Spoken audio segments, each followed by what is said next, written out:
3 PC tips you definitely don't know exist. First tip. First click the Windows button plus X. Then click on Power Options. Scroll down till you see Power Mode. Then change it to the best performance. This will increase the performance of your PC. Second tip. First click on the search bar, then type in CMD. Then run your command prompt as administrator. Type in Widget Upgrade and click on Enter.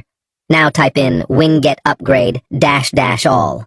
This will scan your computer for software that are not up to date, and it will start to update them for you. Third tip. Click the Window button plus R on your keyboard, then type in %temp% and click on OK.